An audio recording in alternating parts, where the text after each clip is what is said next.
ਸਤਿ ਸ਼੍ਰੀ ਅਕਾਲ ਜੀ। ਪੰਜਾਬੀ ਰੇਡੀਓ ਤੇ ਪੰਜਾਬੀ ਟੀਵੀ USA ਵੇਖ ਸੁਣ ਰਹੇ ਸਾਰੇ ਸਰੋਤਿਆਂ ਦਾ ਬਹੁਤ-ਬਹੁਤ ਸਵਾਗਤ ਹੈ programme Beyond the Headlines with Mandeep Punia ਦੇ ਵਿੱਚ। ਜਿਵੇਂ ਤੁਸੀਂ ਜਾਣਦੇ ਹੋ, ਹਰ ਰੋਜ਼ ਦੀ ਤਰ੍ਹਾਂ ਮਨਦੀਪ ਪੂਨੀਆ ਹੋਣਾ ਦਾ ਸਾਥ ਹੁੰਦਾ ਹੈ ਤੇ ਦੇਸ਼-ਵਿਦੇਸ਼ ਨਾਲ ਜੁੜੀਆਂ ਹੋਈਆਂ ਕਈ ਅਹਿਮ ਖਬਰਾਂ ਹੁੰਦੀਆਂ ਨੇ ਜਿਨ੍ਹਾਂ ਤੇ ਚਾਨਣਾ ਪਾਈਦਾ। ਸੋ ਨਾਲ ਜੋੜਦੇ ਹਾਂ ਪੂਨੀਆ ਜੀ ਨੂੰ, ਫਿਰ ਰੁੱਖ ਖਬਰਾਂ ਦਾ ਕਰਾਂਗੇ। ਬਹੁਤ-ਬਹੁਤ ਸਵਾਗਤ ਹੈ ਜੀ। ਜੀ ਸ਼ੁਕਰੀਆ। ਸਤਿ ਸ੍ਰੀ ਅਕਾਲ ਗੁਰਪ੍ਰੀਤ। ਸਤਿ ਸ਼੍ਰੀ ਅਕਾਲ ਜੀ। ਸੋ ਸਭ ਤੋਂ ਪਹਿਲੀ ਖਬਰ ਲੈ ਲੈਂਦੇ ਹਾਂ। ਇੱਕ ਰਿਪੋਰਟ ਆਈ ਹੈ, ਛਾਇਆ ਹੋਈ ਹੈ, ਜਿਹੜੀ ਦੱਸਦੀ ਹੈ ਕਿ ਭਾਰਤ ਦੀ ਜਿਹੜੀ ਆਬਾਦੀ ਹੈ ਉਹਦਾ ਵੱਡਾ ਹਿੱਸਾ 2 ਵਕਤ ਦੀ ਰੋਟੀ ਵੀ ਨਹੀਂ ਜੁਟਾ ਪਾ ਰਿਹਾ ਆਪਣੇ ਲਈ। ਵੈਸੇ ਅਸੀਂ ਕਹਿੰਦੇ ਵੀ ਚੌਥੀ ਸਭ ਤੋਂ ਵੱਡੀ ਇਕੋਨਮੀ ਬਣ ਗਏ, ਹਾਲਾਂਕਿ ਉਹ ਵੀ ਇੱਕ ਬਲਫ ਸੀ। ਪਰ ਪਾਇਓ ਚਾਨਣਾ।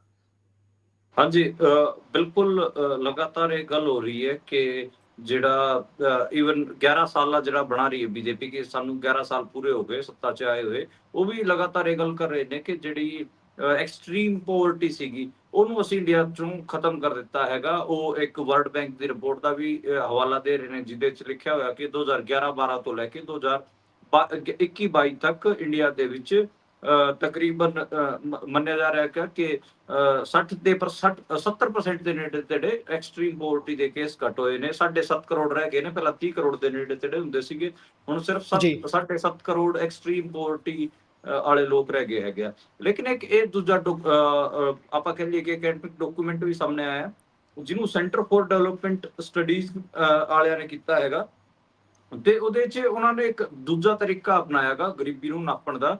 ਤੇ ਉਹਨਾਂ ਨੇ ਇੱਕ ਥਾਲੀ ਲਈ ਹੈ ਭੋਜਨ ਦੀ, ਤੇ ਉਹਨੂੰ ਐਸੈਸ ਕਰਨ ਦੀ ਕੋਸ਼ਿਸ਼ ਕੀਤੀ ਹੈ ਕਿ ਉਹਦੇ 'ਚ ਕਿੰਨੇ ਨਿਊਟ੍ਰੀਸ਼ਨ ਨੇ, ਕਿੰਨਾ ਪੋਸ਼ਣ ਉਹਦੇ 'ਚ ਹੈਗਾ। ਉਸ ਪੋਸ਼ਣ ਦੇ ਆਧਾਰ ਤੇ ਉਹਨਾਂ ਨੇ ਇਹ ਜਾਰੀ ਕੀਤਾ ਹੈਗਾ ਕਿ ਇੱਕ ਅੱਧ ਤੋਂ ਮਤਲਬ ਇੰਡੀਆ ਦੇ ਵਿੱਚ ਇੱਕ ਵੱਡਾ ਹਿੱਸਾ ਹੈਗਾ ਜਿਹੜਾ ਕਿ ਭਰਪੂਰ 2 ਵਕਤ ਦੀ ਰੋਟੀ ਨਹੀਂ ਖਾ ਪਾ ਰਿਹਾ। ਉਹਦੇ 'ਚ ਉਹਨਾਂ ਨੇ ਜਿਵੇਂ ਇੱਕ ਮਾਰਕ ਲਿਆਗਾ ਕਿ ਕਿਵੇਂ ਇੱਕ ਜਿਹੜੀ ਸ਼ਾਕਾਹਾਰੀ ਥਾਲੀ ਹੈ ਖਾਣ ਦੀ, ਵੈਜੀਟੇਰੀਅਨ ਥਾਲੀ ਹੈ, ਤੇ ਇੱਕ ਨੋਨ ਵੈਜੀਟੇਰੀਅਨ ਥਾਲੀ ਹੈ, ਉਹ ਕਿਵੇਂ ਤਿਆਰ ਹੁੰਦੀ। ਉਹਦੇ 'ਚ ਇਹ ਮੰਨਿਆ ਜਾ ਰਿਹਾ ਕਿ ਤਕਰੀਬਨ 30 ਰੁਪਏ ਔਸਤ ਐਵਰੇਜ ਇੱਕ ਵੈਜ ਥਾਲੀ ਨੂੰ ਤਿਆਰ ਹੋਣ 'ਚ ਲੱਗਦੇ ਨੇ, ਜਿਹਦੇ 'ਚ ਸਾਰੇ ਕਿਸਮ ਦੇ ਪੋਸ਼ਣ ਨੇ। 58 ਰੁਪਏ ਇੱਕ ਨੋਨ ਵੈਜੀਟੇਰੀਅਨ ਥਾਲੀ ਨੂੰ ਲੱਗਦੇ ਨੇ। ਪਰ ਉਹਨਾਂ ਨੇ ਕਿਹਾ ਪਰ ਇਹ ਰਿਪੋਰਟ ਕਹਿ ਰਹੀ ਹੈ ਕਿ ਤਕਰੀਬਨ 40% ਏਦਾਂ ਦੀ ਆਬਾਦੀ ਹੈਗੀ ਆ ਜਿਹੜੀ 2 ਵਕਤ ਦੀ ਜਿਹੜੀ 30 ਰੁਪਏ ਵਾਲੀ ਥਾਲੀ ਹੈ, ਜਿਹਦੇ ਸਾਰਾ ਪੋਸ਼ਣ ਉਹ ਨਹੀਂ ਖਰੀਦ ਪਾ ਰਹੀ। ਉਹ ਉਹਦੇ 'ਚ ਇਸ ਕਿਸਮ ਦੀਆਂ ਚੀਜ਼ਾਂ ਨੇ, ਜਿਵੇਂ ਉਹ ਇੱਕ ਟਾਈਮ ਸਬਜ਼ੀ ਖਾ ਰਹੇ ਨੇ, ਇੱਕ ਟਾਈਮ ਉਹ ਲੁੱਖੀ ਰੋਟੀ ਖਾ ਰਹੇ ਨੇ। ਕਈ ਲੋਕਾਂ ਨੇ ਆਪਣਾ ਦੁੱਧ ਹੈ ਉਹ ਘੱਟ ਕੀਤਾ ਹੈਗਾ। ਜਿਵੇਂ ਪਹਿਲਾਂ 1 ਲੀਟਰ ਦੁੱਧ ਲੈ ਰਹੇ ਸੀ, ਦੁੱਧ ਦੇ ਕੀਮਤਾਂ 'ਚ ਉਛਾਲ ਆਏਗਾ, ਤੇ ਇਸ ਕਰਕੇ ਉਹ ਅੱਧਾ ਲੀਟਰ ਦੁੱਧ ਪੀ ਰਹੇ ਨੇ। ਨੋਨ ਵੈਜੀਟੇਰੀਅਨ ਥਾਲੀ ਦਾ ਵੀ ਇਸੇ ਕਿਸਮ ਦਾ ਉਹਨਾਂ ਨੇ ਦੱਸਿਆ ਹੈਗਾ ਕਿ ਤਕਰੀਬਨ 50% ਏਦਾਂ ਦੀ ਆਬਾਦੀ ਹੈ ਜਿਹੜੀ ਜਿਹੜੇ ਨੋਨ ਵੈਜ ਖਾਂਦੇ ਨੇ, ਉਹ ਭਰਪੇਟ 2 ਟਾਈਮ ਦਾ ਭੋਜਨ ਨਹੀਂ ਖਾ ਰਹੇ। ਤੇ ਇਹ ਦਿਖਾਉਂਦਾਗਾ ਕਿ ਆਪ ਜੀ ਜੇ ਸਾਰੇ ਨੂੰ ਆਪਾਂ ਕਰੀਏ ਤੇ ਫਿਰ ਇਹ ਦਿਖਾਉਂਦਾਗਾ ਕਿ ਤਕਰੀਬਨ 45%, ਜੇ ਦਾ ਔਸਤ ਆਪਾਂ ਲਈ 40% ਦੇ ਨੇੜੇ ਤੇੜੇ ਇੰਡੀਆ ਦੇ ਵਿੱਚ ਏਦਾਂ ਦੇ ਲੋਕ ਨੇ ਜਿਨ੍ਹਾਂ ਦੀ ਥਾਲੀ 'ਚ ਭਰਪੂਰ ਪੋਸ਼ਣ ਨਹੀਂ ਹੈ। ਯਾਨੀ ਕਿ ਉਹ ਜਿਵੇਂ ਆਪਾਂ ਫੋਟੋਆਂ ਵੀ ਦੇਖਦੇ ਹਾਂ ਬੱਚਿਆਂ ਦੀ ਜਿਹੜੇ ਮਾਲ ਨਿਊਟ੍ਰੀਸ਼ਨ ਦਾ ਸ਼ਿਕਾਰ ਹੁੰਦੇ ਆ, ਘੱਟ ਪੋਸ਼ਣ ਦਾ ਸ਼ਿਕਾਰ ਹੁੰਦੇ ਆ। ਇੰਡੀਆ ਦੇ ਵਿੱਚ ਜਿਵੇਂ ਔਰਤਾਂ 'ਚ ਐਨੀਮੀਆ ਬਹੁਤ ਜ਼ਿਆਦਾ ਹੈ, ਔਰਤਾਂ ਐਨੇਮਿਕ ਨੇ, ਮਤਲਬ 50% of the woman in India are anaemic, ਤੇ ਉਹ ਵੀ ਉਹਦੇ 'ਚ ਹੈਗਾ। ਤੇ ਗਲੋਬਲ ਹੰਗਰ ਜਿਹੜੀ ਇੰਡੈਕਸ ਹੈ ਉਹਦੇ 'ਚ ਵੀ ਇਸ ਆંકੜੇ ਨੂੰ ਜਸਟੀਫਿਕੇਸ਼ਨ ਮਿਲਦੀ ਹੈ, ਕਿਉਂਕਿ ਉਹਦੇ 'ਚ 2024 ਦੀ ਜਿਹੜੀ ਗਲੋਬਲ ਹੰਗਰ ਇੰਡੈਕਸ ਹੈ ਉਹਦੇ 'ਚ ਇੰਡੀਆ ਨੂੰ 127 ਮੁਲਕਾਂ ਚੋਂ 105ਵੇਂ ਨੰਬਰ ਤੇ ਰੱਖਿਆ ਗਿਆ ਹੈਗਾ, ਜਿਹੜੀ ਕਿ ਬਹੁਤ ਘਟੀਆ ਸਥਿਤੀ। ਯਾਨੀ ਕਿ 127 ਨੰਬਰ ਕੰਟਰੀਜ਼ ਦਾ ਇਹ ਡੇਟਾ ਹੈਗਾ, ਉਹਦੇ 'ਚ ਇੰਡੀਆ 105ਵੇਂ ਨੰਬਰ ਤੇ ਹੈਗਾ। ਤੇ ਮਤਲਬ ਆਪਾਂ ਕਹਿਣ ਨੂੰ ਤਾਂ ਕਹਿ ਰਹੇ ਹਾਂ ਕਿ ਅਸੀਂ ਚੌਥੀ ਸਭ ਤੋਂ ਵੱਡੀ ਅਰਥ ਵਿਵਸਥਾ ਬਣ ਗਏ ਹੈਗੇ ਆ, ਪਰ ਆਪਣਾ ਜਿਹੜਾ ਇਹ ਰੈਂਕਿੰਗ ਹੈਗੀ ਆ ਉਹਦੇ 'ਚ ਆਪਾਂ ਬੰਗਲਾਦੇਸ਼ ਤੋਂ ਪਿੱਛੇ ਹੈਗੇ ਆ, ਸ੍ਰੀਲੰਕਾ ਤੋਂ ਪਿੱਛੇ ਹੈਗੇ ਆ, ਮਿਆਂਮਾਰ ਤੋਂ ਪਿੱਛੇ ਹੈਗੇ ਆ, ਨੇਪਾਲ ਤੋਂ ਪਿੱਛੇ ਹੈਗੇ ਆ। ਆਪਣੇ ਆਪਾਂ ਪੜੋਸੀ ਸੂਬਿਆਂ ਦੀ ਗੱਲ ਕਰ ਰਹੇ ਹਾਂ, ਉਹਨਾਂ ਤੋਂ ਵੀ ਆਪਾਂ ਪਿੱਛੇ ਚੱਲ ਰਹੇ ਹਾਂ। ਤੇ ਮਤਲਬ ਇਹ ਬੜੀ ਇੰਪੋਰਟੈਂਟ ਚੀਜ਼ ਹੈ ਕਿ ਤੁਹਾਡੀ ਥਾਲੀ ਜਿਹੜੀ ਤੁਸੀਂ ਖਾ ਰਹੇ ਹੋ ਉਹਦੇ 'ਚ ਦਾਲਾਂ, ਸਬਜ਼ੀਆਂ ਤੇ ਪ੍ਰੋਪਰ ਪੋਸ਼ਣ ਹੋਵੇ, ਉਹ ਮਿਸਿੰਗ ਹੈ ਜੀ। ਇੰਡੀਆ ਦੀ ਅੱਧੀ ਆਬਾਦੀ ਤੋਂ ਜ਼ਿਆਦਾ ਆਪਾਂ ਕਹਿ ਸਕਦੇ ਹਾਂ ਕਿ ਇਸ ਟਾਈਮ ਆਪਾਂ ਕਹਿ ਲਈਏ ਕਿ ਘੱਟ ਨਿਊਟ੍ਰੀਸ਼ਨ, ਘੱਟ ਪੋਸ਼ਣ ਵਾਲੀ ਥਾਲੀ ਖਾ ਰਹੀ ਹੈ। ਜੀ। ਸੋ ਜੇਕਰ ਆਪਾਂ ਅੱਗੇ ਚੱਲੀਏ ਤਾਂ ਉਧਰ ਅਸਮ ਦੇ ਵਿੱਚ ਕਹਿੰਦੇ ਕਿ ਪੁੱਛਬੈਕ ਇੱਕ ਅਭਿਆਨ ਚੱਲ ਰਿਹਾ, ਇਹਦੇ ਬਾਰੇ ਦੱਸਿਓ। ਤੇ ਇਹ ਖਾਸ ਤੌਰ ਤੇ ਮੁਸਲਿਮ ਭਾਈਚਾਰੇ ਨੂੰ ਟਾਰਗੇਟ ਤੇ ਲੈ ਰਿਹਾ ਹੈ। ਇਹ ਪਹਿਲਾਂ ਤਾਂ ਇਹ ਅਭਿਆਨ ਕੀ ਹੈ, ਇਹ ਦੱਸਿਓ।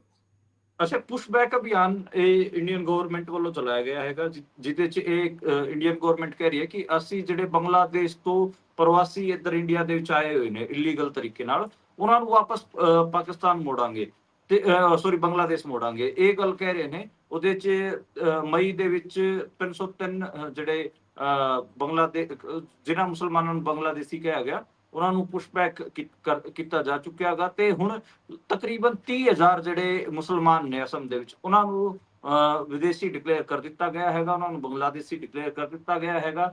ਤਾਂ ਇਸ ਕਰਕੇ ਇਹ ਲੋਕ ਗੱਲ ਕਹਿ ਰਹੇ ਨੇ ਕਿ ਬੇਸਿਕਲੀ ਅਸਮ ਦੇ ਵਿੱਚ ਮੁਸਲਮਾਨਾਂ ਨੂੰ ਟਾਰਗੇਟ ਕਰਨ ਵਾਲੀ ਪਾਲਿਸੀ ਹੈ ਜਿਹੜੀ ਪੁਸ਼ਬੈਕ ਪਾਲਿਸੀ ਹੈ।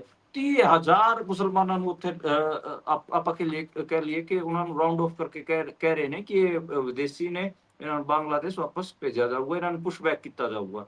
ਇਹ ਚੀਜ਼ਾਂ ਨੇ। ਇਹਦੇ ਚ ਜਿਹੜੇ ਮਾਨਵਾਧਿਕਾਰ ਕਾਰਜਕਰਤਾ ਨੇ ਉਹ ਕਹਿ ਰਹੇ ਨੇ ਕਿ ਜਿਹੜੇ ਗਰੀਬ ਨੇ ਮੁਸਲਮਾਨ, ਉਹਨਾਂ ਨੂੰ ਟਾਰਗੇਟ ਕੀਤਾ ਜਾ ਰਿਹਾ, ਜਿਨ੍ਹਾਂ ਕੋਲ ਵਿਚਾਰਿਆਂ ਕੋਲ ਖਾਣ ਨੂੰ ਵੀ ਦਾਣੇ ਹੈ ਨਹੀਂ, ਸ਼ੈਲਟਰ ਨਹੀਂ ਹੈ, ਜਿਨ੍ਹਾਂ ਕੋਲ ਬੇਸਿਕ ਨੈਸੈਸਿਟੀਜ਼ ਵੀ ਨਹੀਂ ਹੈਗੇ, ਜਿਹੜੇ ਆਪਾਂ ਕਹਿ ਲਈਏ ਕਿ ਰੈਕ ਪਿਕਰ ਨੇ, ਮਤਲਬ ਜਿਹੜਾ ਕੂੜਾ ਕਰਕਟ ਵਗੈਰਾ ਬੀਨਦੇ ਨੇ, ਜਾਂ ਫਿਰ ਜਿਹੜੇ ਆਪਾਂ ਕਹਿ ਲਈਏ ਕਿ ਬਹੁਤ ਹੇਠਲੇ ਲੈਵਲ ਦੇ ਜਿਹੜੇ ਕੰਮ ਕਰਕੇ ਆਪਣਾ ਗੁਜ਼ਾਰਾ ਕਰ ਰਹੇ ਨੇ, ਜਾਂ ਫਿਰ ਬੈਗਰਸ ਨੇ, ਜਾਂ ਸੜਕਾਂ ਤੇ ਭੀਖ ਮੰਗਦੇ ਨੇ, ਇਸ ਕਿਸਮ ਦਾ ਕੰਮ ਕਰਨ ਵਾਲੇ ਲੋਕ ਵਿਚਾਰੇ, ਜਿਨ੍ਹਾਂ ਕੋਲ ਨਾ ਆਪਣਾ ਸ਼ੈਲਟਰ ਹੈ, ਨਾ ਪੱਕਾ ਟਿਕਾਣਾ ਹੈਗਾ, ਨਾ ਉਹਨਾਂ ਕੋਲ ਕਿਸੇ ਕਿਸਮ ਦੇ ਡਾਕੂਮੈਂਟਸ ਹੈਗੇ, ਉਹਨਾਂ ਨੂੰ ਇੰਡੀਆ ਨੇ ਵਿਦੇਸ਼ੀ ਡਿਕਲੇਅਰ ਕਰ ਦਿੱਤਾ ਹੈ ਤੇ ਕਿਹਾ ਹੈਗਾ ਕਿ ਅਸੀਂ ਪੁਸ਼ਬੈਕ ਪਾਲਿਸੀ ਦੇ ਤਹਿਤ ਵਾਪਸ ਭੇਜਾਂਗੇ। ਇਹਨੂੰ ਜਿਹੜੇ ਅਲੱਗ-ਅਲੱਗ ਕਿਸਮ ਦੇ ਜਿਹੜੇ ਵਕੀਲ ਨੇ ਉਹ ਇਹਦੀ ਪੈਰਵਾਈ ਕਰ ਰਹੇ ਆ, ਅਲੱਗ-ਅਲੱਗ ਕਿਸਮ ਦੇ ਮਾਨਵ ਅਧਿਕਾਰ ਕਾਰਜਕਰਤਾ ਵੀ ਜੁੜੇ ਹੋਏ ਨੇ। ਤੇ ਕਈ ਤਾਂ ਮਤਲਬ ਸਿਰਫ ਇੰਨਾ ਹੀ ਨਹੀਂ ਹੈ, ਉਹਦੇ ਚ ਕਈ ਤਾਂ ਇਸ ਕਿਸਮ ਦੇ ਕੇਸ ਵੀ ਨੇ ਜਿਨ੍ਹਾਂ ਚ ਜਿਹੜੇ ਪਹਿਲਾਂ ਸਰਕਾਰੀ ਨੌਕਰੀਆਂ ਚ ਰਹਿ ਚੁੱਕੇ ਨੇ ਮੁਸਲਮਾਨ, ਉਹਨਾਂ ਨੂੰ ਵੀ ਟਾਰਗੇਟ ਕਰਕੇ ਉਹਨਾਂ ਨੂੰ ਵੀ ਕਿਹਾ ਜਾ ਰਿਹਾ ਹੈਗਾ ਕਿ ਇਹ ਬੰਗਲਾਦੇਸ਼ੀ ਨੇ। ਹੁਣ ਜਿਹੜੇ ਆਪਾਂ ਕਹਿ ਲਈਏ ਕਿ ਸਕੂਲ ਚ ਸਰਕਾਰੀ ਸਕੂਲਾਂ ਚ ਪੜ੍ਹਾ ਵੀ ਚੁੱਕੇ ਨੇ ਤੇ ਉਹਨਾਂ ਦੇ ਤਾਂ ਅਤੇ ਰਿਟਾਇਰ ਹੋ ਚੁੱਕੇ ਨੇ, ਉਹਨਾਂ ਦੀ ਤਾਂ ਸਰਵਿਸ ਹੀ 40 ਸਾਲ 35 ਸਾਲ ਦੀ ਹੁੰਦੀ ਹੈ। ਤਾਂ ਉਹ ਜੇ ਕੋਈ ਬੰਦਾ ਮਤਲਬ ਇਹ ਲਾ ਲਓ ਕਿ 40-50 ਸਾਲ ਤੋਂ ਇੱਥੇ ਰਹਿ ਰਿਹਾ ਹੈਗਾ, ਉਹ ਕਿਵੇਂ ਵਿਦੇਸ਼ੀ ਹੋ ਜਾਊਗਾ? ਤੇ ਤੁਸੀਂ ਤਾਂ ਉਹਨੂੰ ਸਰਕਾਰੀ ਨੌਕਰੀ ਤੇ ਵੀ ਰੱਖਿਆ, ਸਰਕਾਰੀ ਸੁਵਿਧਾਵਾਂ ਦਿੱਤੀਆਂ, ਤੇ ਇਸ ਕਰਕੇ ਇਹ ਬੜਾ ਪ੍ਰੋਬਲਮੈਟਿਕ ਹੈ। ਤੇ ਹਾਲਾਂਕਿ ਜਿਹੜੇ ਉੱਥੋਂ ਦੇ ਸੂਬੇ ਦੇ ਮੁੱਖ ਮੰਤਰੀ ਨੇ ਹਿਮੰਤ ਬਿਸਵਾ ਸ਼ਰਮਾ, ਉਹਨਾਂ ਨੇ ਕਿਹਾ ਕਿ ਅਸੀਂ ਇਹ ਜਾਰੀ ਰੱਖਾਂਗੇ ਪੁਸ਼ਬੈਕ ਪਾਲਿਸੀ, ਇਹਨੂੰ ਨਹੀਂ ਅਸੀਂ ਇਹ ਤੋਂ ਪਿੱਛੇ ਹਟਾਂਗੇ। ਜੀ, ਸੋ ਅੱਗੇ ਜੇਕਰ ਚੱਲੀਏ ਤਾਂ ਉਧਰ ਮਹਾਕੁੰਭ ਦੇ ਵਿੱਚ ਕਹਿੰਦੇ ਮੌਤਾਂ ਦੀ ਗਿਣਤੀ ਜੋਗੀ ਨੇ ਉੱਥੇ ਦੀ ਵਿਧਾਨ ਸਭਾ 'ਚ 37 ਗਿਣਾਈ ਸੀ, ਜਿਹੜੀ ਕਿ ਝੂਠ ਨਿਕਲੀ ਹੈ। BBC ਦੇ ਵੱਲੋਂ ਜਿਹੜੀ ਰਿਪੋਰਟ ਆਈ ਹੈ ਉਸ ਦੇ ਵਿੱਚ ਜਿਹੜਾ ਆંકੜਾ ਹੈ ਉਹ ਕੁਝ ਹੋਰ ਬਿਆਨ ਕਰਦਾ ਹੈ, ਤੇ ਇਹ ਝੂਠ ਜਦੋਂ ਨੰਗਾ ਹੋਇਆ ਤਾਂ ਹੁਣ ਹੋਰ ਕੀ ਤੱਥ ਨਿਕਲ ਕੇ ਸਾਹਮਣੇ ਆ ਰਹੇ ਨੇ? ਬਿਲਕੁਲ, BBC ਹਿੰਦੀ ਦੀ ਟੀਮ ਨੇ ਇਸ ਮਾਮਲੇ ਤੇ ਇਨਵੈਸਟੀਗੇਸ਼ਨ ਕੀਤੀ ਹੈ, ਤੇ ਮੇਰੇ ਜਿਹੜੇ ਸਾਥੀ ਪੱਤਰਕਾਰ ਰਹੇ ਨੇ, ਮੇਰੇ ਰੂਮਮੇਟ ਵੀ ਸੀਗੇ ਦਿੱਲੀ ਦੇ ਵਿੱਚ, ਅਭਿਨਵ ਗੋਇਲ, ਉਹਨਾਂ ਨੇ ਇਨਵੈਸਟੀਗੇਸ਼ਨ ਕੀਤੀ ਹੈਗੀ ਆ। ਤੇ ਤਕਰੀਬਨ ਉਹਨਾਂ ਨੇ 11 ਰਾਜਾਂ ਦੇ ਵਿੱਚ ਜਾ ਕੇ ਤੇ ਤਕਰੀਬਨ 50 ਜ਼ਿਲ੍ਹਿਆਂ ਦੇ ਵਿੱਚ ਜਾ ਕੇ ਇਹ ਇਨਵੈਸਟੀਗੇਸ਼ਨ ਕੀਤੀ। ਉਹਨਾਂ ਨੇ ਹਜ਼ਾਰਾਂ ਕਿਲੋਮੀਟਰ ਦਾ ਸਫ਼ਰ ਕੀਤਾ। ਉਹਦੇ 'ਚ ਉਹਨਾਂ ਨੇ ਘੱਟੋ ਘੱਟ 82 ਏਦਾਂ ਦੇ ਬੰਦਿਆਂ ਨਾਲ ਉਹ ਮਿਲਿਆ, ਪਰਿਵਾਰਾਂ ਨਾਲ ਮਿਲਿਆਗਾ, ਜਿਨ੍ਹਾਂ ਦਾ ਕੋਈ ਨਾ ਕੋਈ ਜੀ ਉਹ ਮਹਾਕੁੰਭ ਦੇ ਵਿੱਚ ਮਾਰਿਆ ਗਿਆ ਹੈਗਾ। ਤਾਂ ਮਤਲਬ ਇਸ ਕਰਕੇ ਖੁਲਾਸਾ ਹੋਇਆਗਾ। ਤੇ BBC ਨੇ ਆਪਣੀ ਜਿਹੜੀ ਅਭਿਨਵ ਨੇ ਜਿਹੜੀ ਆਪਣੀ ਕਹਿ ਲੈ ਕੇ ਜਿਹੜੀ ਰਿਪੋਰਟ ਦਾਖਲ ਕੀਤੀ, ਉਹਦੇ 'ਚ ਉਹਨਾਂ ਨੇ ਕਿਹਾ ਕਿ ਘੱਟੋ ਘੱਟ 82 ਬੰਦਿਆਂ ਤੱਕ ਤਾਂ ਅਸੀਂ ਪਹੁੰਚੇ ਜਿਨ੍ਹਾਂ ਦੀ ਡੈਥ ਮਹਾਕੁੰਭ ਦੇ ਵਿੱਚ ਹੋਈ ਹੈ। ਤੇ ਜਿਹੜੀ ਯੋਗੀ ਹੋਰੀ ਲਗਾਤਾਰ ਦਾਅਵਾ ਕਰ ਰਹੇ ਨੇ ਕਿ ਉੱਥੇ ਜਿਹੜੀ ਸਟੈਂਪੇਡ ਹੋਇਆ ਸੀ ਉਹਦੇ 'ਚ ਸਿਰਫ 37 ਲੋਕਾਂ ਦੀ ਡੈਥ ਹੋਈ ਸੀ। ਤੇ ਇਹ ਮੈਨੂੰ ਲੱਗਦਾ ਹੈਗਾ ਕਿ ਵੱਡਾ ਇਨਵੈਸਟੀਗੇਸ਼ਨ ਹੈਗਾ BBC ਵੱਲੋਂ ਕੀਤਾ ਗਿਆ ਹੈਗਾ।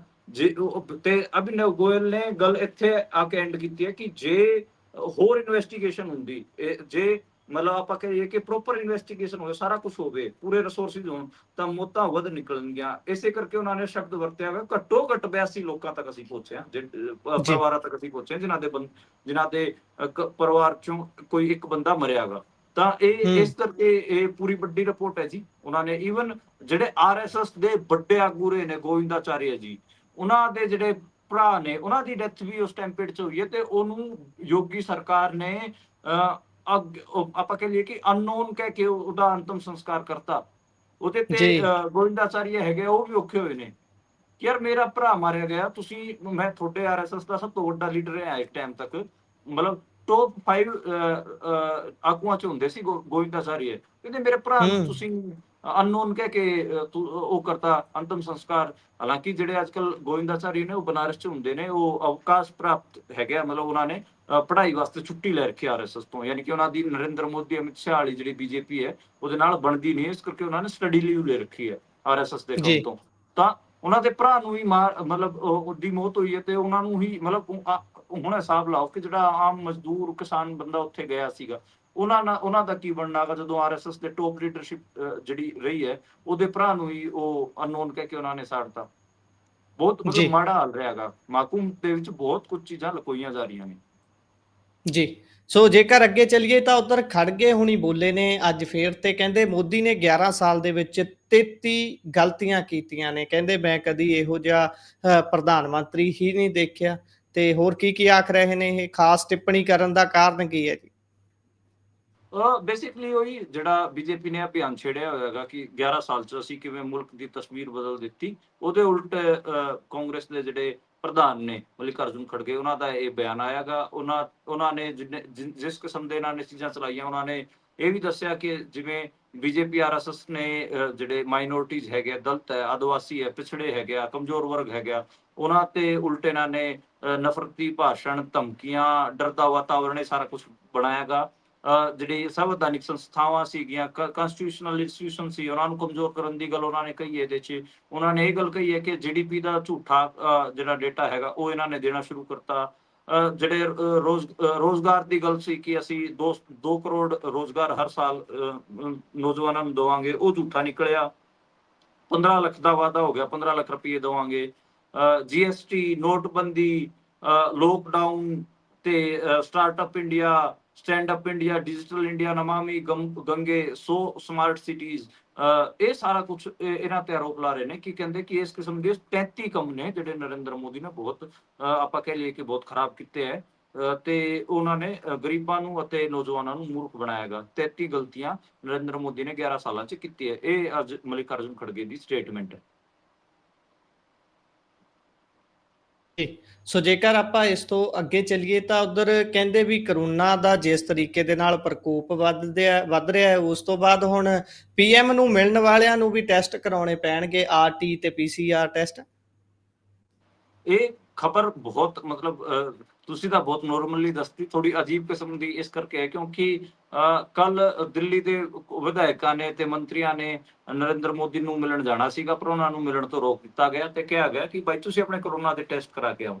ਬੀਜੇਪੀ ਦੇ ਮੰਤਰੀ ਤੇ ਵਿਧਾਇਕ ਸੀਗੇ, ਉਹਨਾਂ ਨੂੰ ਮਿਲਣ ਜਾ ਰਹੇ ਸੀਗੇ। ਇਸ ਕਰਕੇ ਇਹ ਖਬਰ ਮਾਰਕੀਟ 'ਚ ਆਈ ਕਿ ਮਤਲਬ ਕੀ ਨਰਿੰਦਰ ਮੋਦੀ ਨੇ ਜਿਹੜੀਆਂ ਵੈਕਸੀਨਸ ਵਗੈਰਾ ਲਗਾਈਆਂ ਸੀਗੀਆਂ ਤੇ ਦਾਅਵਾ ਕੀਤਾ ਸੀਗਾ ਕਿ ਇੰਡੀਆ ਕਰੋਨਾ ਮੁਕਤ ਹੋ ਚੁੱਕਿਆ ਹੈਗਾ, ਕਿ ਉਹਨਾਂ ਨੂੰ ਆਪਣੀ ਵੈਕਸੀਨਸ ਤੇ ਮਤਲਬ ਯਕੀਨ ਨਹੀਂ ਹੈਗਾ। ਹਾਂ, ਤੇ ਉਹ ਮੰਤਰੀਆਂ ਨੂੰ ਕਹਿ ਰਹੇ ਨੇ ਕਿ ਤੁਸੀਂ ਆਪਣੇ MLAs ਨੂੰ ਕਿ ਤੁਸੀਂ PCR ਟੈਸਟ ਕਰਾ ਕੇ ਆਓ।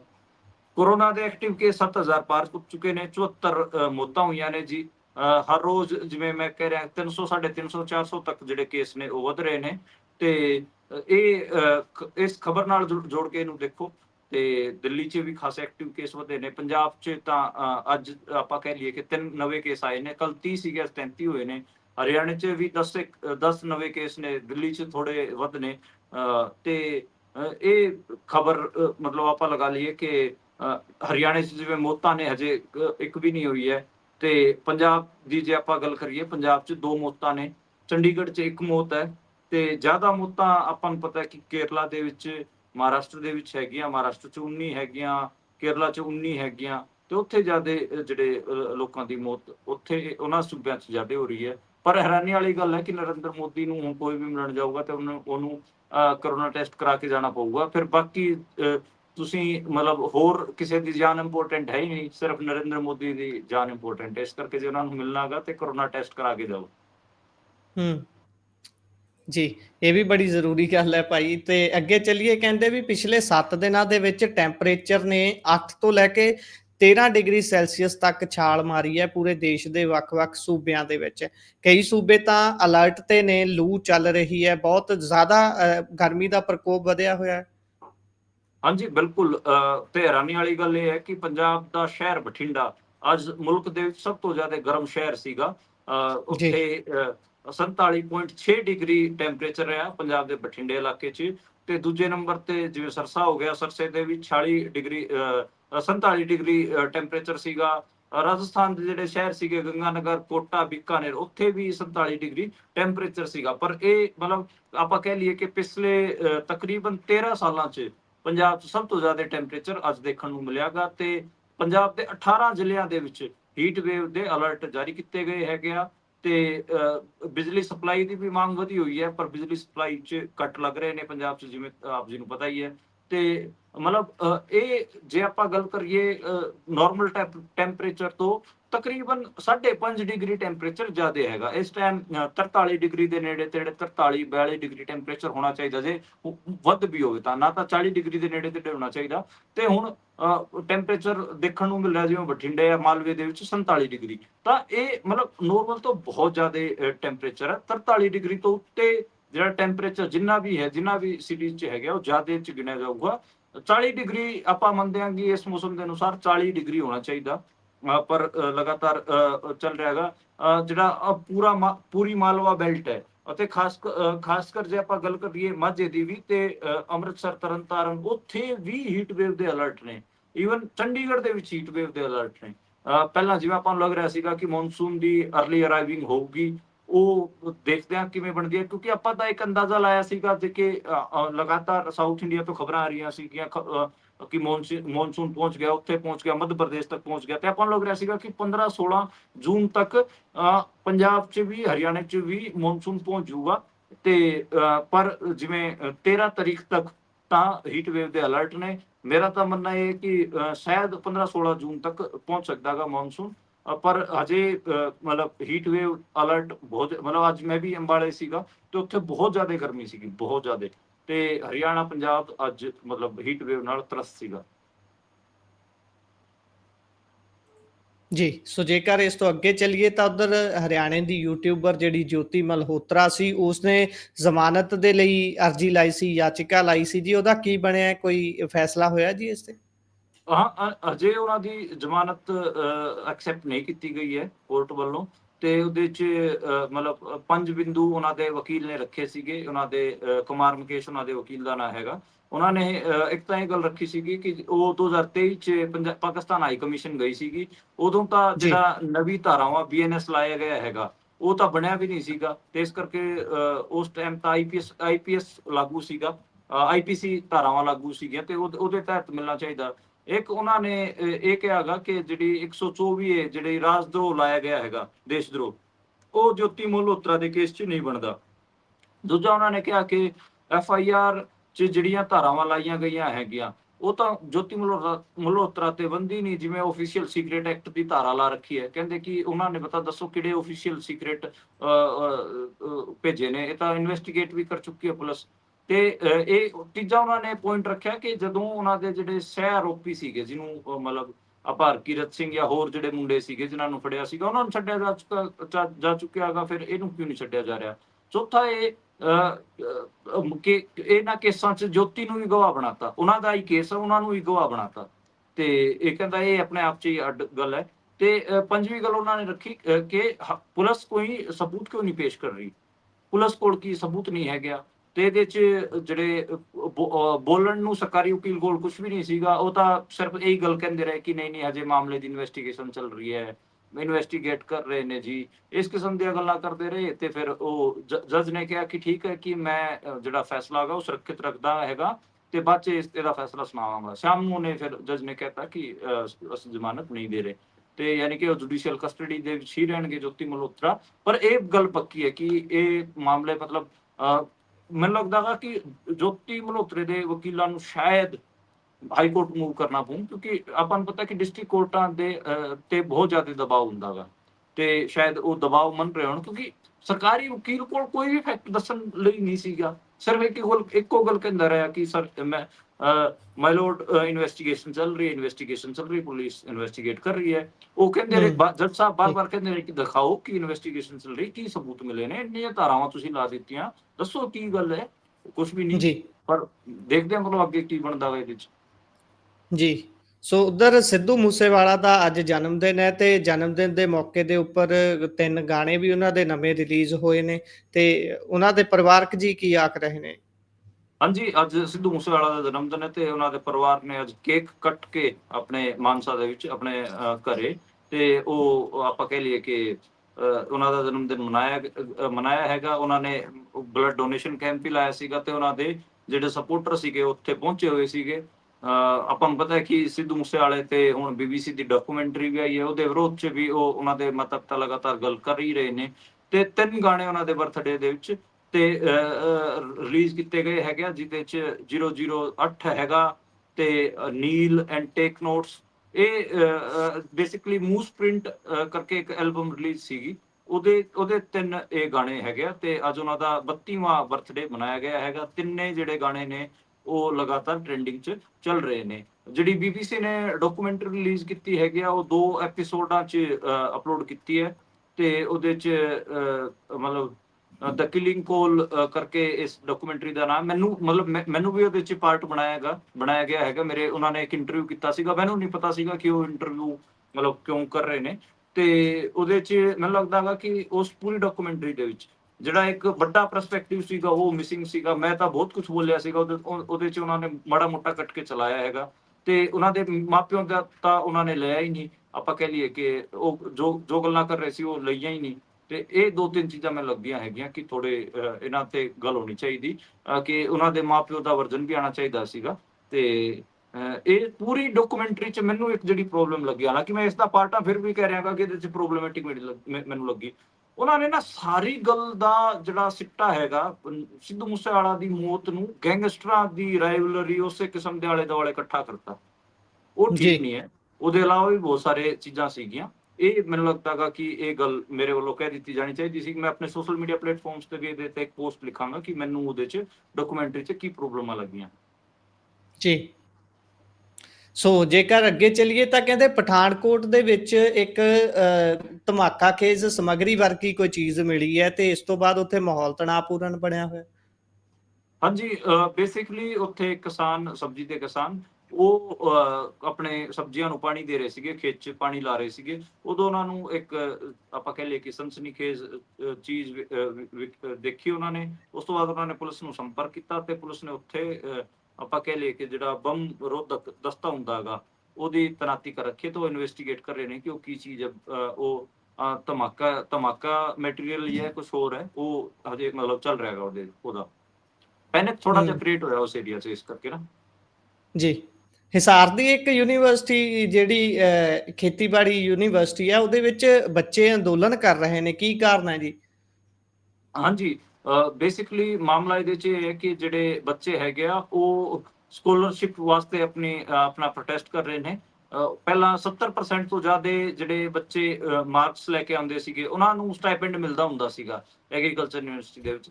ਪਰ ਯੂਨੀਵਰਸਿਟੀ ਨੇ ਰੂਲ ਬਦਲ ਕੇ ਕਰਤਾ ਕਿ ਟੌਪ 25 ਜਿਹੜੇ ਹੋਣਗੇ ਸਿਰਫ ਉਹਨਾਂ ਨੂੰ ਸਕੋਲਰਸ਼ਿਪ ਮਿਲੂਗੀ, ਬਾਕੀਆਂ ਨੂੰ ਨਹੀਂ ਮਿਲੂਗੀ ਸਟਾਈਪੈਂਡ ਵਗੈਰਾ। ਇਹ PhD ਅਤੇ PG ਬੱਚਿਆਂ ਵਾਸਤੇ ਮੈਂ ਕਹਿ ਰਿਹਾ ਹਾਂ, ਜਿਹੜੇ ਪੋਸਟ ਗ੍ਰੈਜੂਏਟ ਜਾਂ PhD ਕਰਦੇ ਨੇ ਉਹਨਾਂ ਦੀ ਗੱਲ ਮੈਂ ਕਰ ਰਿਹਾ ਹਾਂ। ਫਿਰ ਉਸ ਤੋਂ ਬਾਅਦ ਹੋਇਆ ਕਿ ਸਾਰੇ ਸਟੂਡੈਂਟ ਇਕੱਠੇ ਹੋਏ, ਉਹਨਾਂ ਨੇ ਉੱਥੇ ਪ੍ਰਦਰਸ਼ਨ ਸ਼ੁਰੂ ਕਰਤਾ। ਪਰ ਜਿਹੜੀ ਯੂਨੀਵਰਸਿਟੀ ਦਾ ਪ੍ਰਸ਼ਾਸਨ ਹੈ ਉਹਨੇ ਬਹੁਤ ਘਟੀਆ ਰੁਖ ਵਰਤਿਆਗਾ, ਉਹਨਾਂ ਬੱਚਿਆਂ ਦੇ ਸਰ ਪਾੜ ਦਿੱਤੇ ਹਨ, ਕਈ ਬੱਚਿਆਂ ਦੇ ਸਰ ਪਾਟੇ ਹੋਏ ਨੇ।